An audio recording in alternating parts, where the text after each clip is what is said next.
हम सभी अपने मन को वश में करना चाहते हैं, लेकिन ऐसा करने में हम हमेशा असफल ही होते हैं, क्योंकि मन को वश में करने के लिए बहुत तप करना पड़ता है और बड़े बड़े सन्यासी भी मन को काबू में करने के लिए बहुत तप करते हैं। लेकिन एक बार अगर आपने अपने मन को वश में कर लिया तो आप किसी भी चीज को बड़ी ही सरलता से पा सकते हैं। आप जो भी सोचोगे आप उसको हकीकत में बदल सकते हो। आपके लिए कोई भी चीज नामुमकिन नहीं होगी। तो आइए एक कहानी के माध्यम से जानते हैं कि अपने मन को काबू में कैसे करते हैं। यह कहानी एक सन्यासी की है। सन्यासी वो होता है जो अपना सब कुछ त्याग कर सिर्फ एक चीज को अपना लक्ष्य बना लेता है। कोई भी व्यक्ति सन्यासी बेवजह नहीं बनता। सन्यासी बनने के पीछे एक बहुत बड़ी वजह होती है। और एक बार एक व्यक्ति सन्यासी बन जाता है, उस व्यक्ति के सन्यासी बनने के पीछे भी एक बहुत बड़ी वजह थी।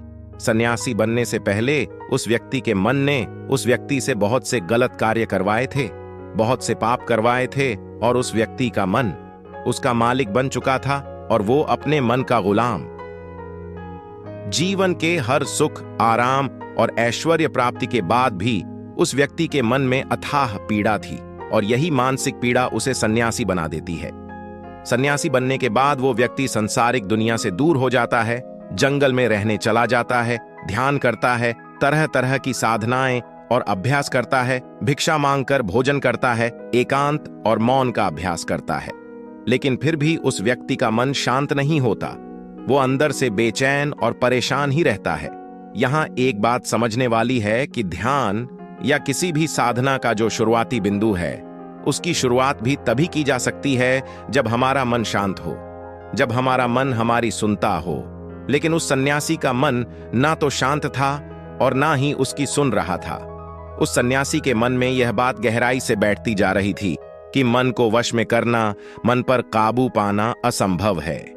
लेकिन फिर एक दिन उस सन्यासी को एक व्यक्ति मिलता है जो ना तो कोई साधु सन्यासी होता है और ना ही कोई बुद्धिमान व्यक्ति। वह तो बस एक साधारण सा व्यक्ति था जो जंगल में अपनी बकरियों को चरा रहा था। वो व्यक्ति उस सन्यासी के पास आकर उससे पूछता है, क्या मैं तुम्हारी कुछ मदद कर सकता हूं? तुम बहुत परेशान लग रहे हो। मैं तुम्हें पिछले कई दिनों से देख रहा हूं। तुम बहुत बेचैन रहते हो। अगर तुम चाहो तो मैं तुम्हारी सहायता कर सकता हूं।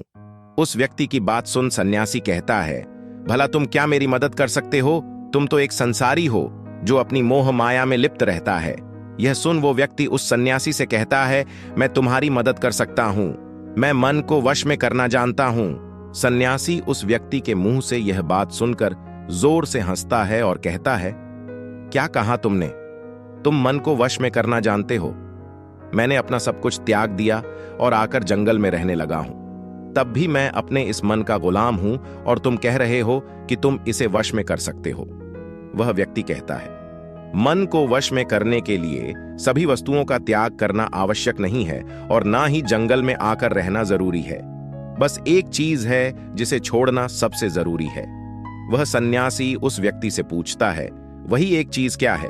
वह व्यक्ति उस सन्यासी से कहता है, वो एक चीज है गलत जानकारी। आज तक हमारे भीतर जो भी जानकारी गई है उसी ने हमारे मन का निर्माण किया है। सन्यासी उस व्यक्ति से पूछता है, परंतु वो कैसे? वह व्यक्ति समझाते हुए कहता है, मान लो तुमने आज तक अपने जीवन में सेब का फल नहीं खाया, तुम्हें सेब के स्वास्थ्य के बारे में कुछ भी नहीं पता, तो क्या तुम्हारा मन कभी सेब खाने को कर सकता है? नहीं ना। इसीलिए हमारे मन का निर्माण जानकारी से होता है। सन्यासी उस व्यक्ति की बात से प्रभावित हो जाता है और उससे कहता है, क्या आप इस बारे में मुझे और विस्तार से समझा सकते हैं? वह व्यक्ति उस सन्यासी से कहता है, अगर तुम अपने मन को वश में करना चाहते हो तो अब मेरी बातों को ध्यान से सुनना। तुम अपने मन को वश में केवल तभी कर सकते हो जब तुम अपने मन की जड़ों को देख पाओगे। और मन का निर्माण जानकारी से होता है और हमारे शरीर में जानकारी के 5 प्रवेश द्वार होते हैं। पहला, आंख। हम अपनी आंखों से जो कुछ भी देखते हैं, अच्छा या बुरा, वो सब हमारे मन की में इकट्ठा होता रहता है। दूसरा, कान। हमारे कान जो कुछ भी सुनते हैं वह भी हमारे मन में बीज के रूप में बो दिया जाता है। तीसरा, जीभ, जिसमें हम किसी चीज का स्वाद हम एक बार ले लेते हैं, वो हमारे मन की यादाश्त में अंकित हो जाता है। चौथा है नाक, जो भी हम एक बार सूंघ लेते हैं उसकी खुशबू या बदबू, वो सभी हमारे मन में दर्ज हो जाती है। और पांचवा है त्वचा, जिसमें हम किसी चीज को एक बार छू लेते हैं या स्पर्श कर लेते हैं, उसकी याददाश्त हमारे मन में कहीं ना कहीं अंकित हो जाती है। इन पांचों शारीरिक दरवाजों से जो भी जानकारी हमारे अंदर जाती है, वह जानकारी बीजों के रूप में जमा हो जाती है और धीरे धीरे वृक्ष बनती है। हमारा मन मिट्टी की तरह है जिसमें बीज बोए हैं, और हमारी बुद्धि बीज बोने वाले किसान की तरह है। अगर हमारी बुद्धि गलत जानकारी के बीजों को सही जानकारी के बीज समझकर बो देगी, तो जब भविष्य में वह बीज वृक्ष बनेगा तो ये खराब फल ही देगा। तुम्हारा मन तुम्हारे वश में इसीलिए नहीं है क्योंकि तुमने पहले से ही अपने मन में बहुत सारे गलत बीज बो रखे हैं, और अब वो बीज बड़े वृक्ष बन चुके हैं। वे सन्यासी उस व्यक्ति से पूछते हैं, तो अब मुझे क्या करना चाहिए, क्योंकि अब तक मैं बहुत सारे गलत बीज बो चुका हूं, और जो बीज बोए जा चुके हैं उन्हें वापस निकाल नहीं सकता। वह व्यक्ति उस सन्यासी से कहता है, अब तक तुम अनजाने में गलत बीज बो रहे थे, लेकिन अब जानबूझकर सही बीज बोना आरंभ कर दो। हमारे भीतर अगर हजारों बीज गलत है तो क्या हुआ, अब से लाखों सही बीज बोने के लिए तैयार हो जाओ। तुम्हें बस पूरे दिन इस बात पर ध्यान देना है कि इन पांचों द्वारों से तुम्हारे भीतर क्या जानकारी जा रही है, और जो जानकारी जा रही है वो सही भी है या नहीं। वह सन्यासी पूछता है, ये कब तक करना होगा?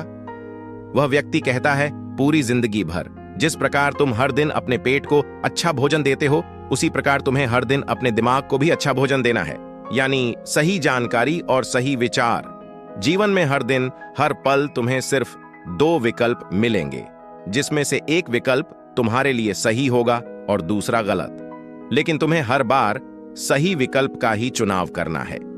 हमेशा याद रखना, सही विकल्प का चुनाव करते समय तुम्हारे भीतर पीड़ा पैदा हो सकती है, लेकिन वह पीड़ा सिर्फ कुछ समय ही रहेगी।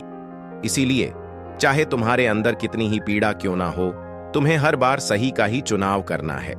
जितनी बार तुम सही चुनोगे, उतनी बार तुम अपने अंदर एक सही बीज बोओगे, और जिस दिन तुम्हारे अंदर के सही बीजों की संख्या गलत बीजों की संख्या से अधिक हो जाएगी, उस दिन तुम्हारा मन तुम्हारे वश में होगा। लेकिन उस दिन के लिए आज से, अभी से अपना प्रयास जारी रखना होगा। वो सन्यासी उस व्यक्ति की बात को समझ जाता है और अपने मन को काबू करने की प्रक्रिया में लग जाता है। तो दोस्तों, आज की यह कहानी आपको कैसी लगी, हमें नीचे कमेंट करके जरूर बताइए। उम्मीद है कि आपको इस वीडियो से कुछ ना कुछ सीखने को जरूर मिला होगा। मिलते हैं अगली वीडियो में, तब तक के लिए आप अपना ख्याल रखें। धन्यवाद।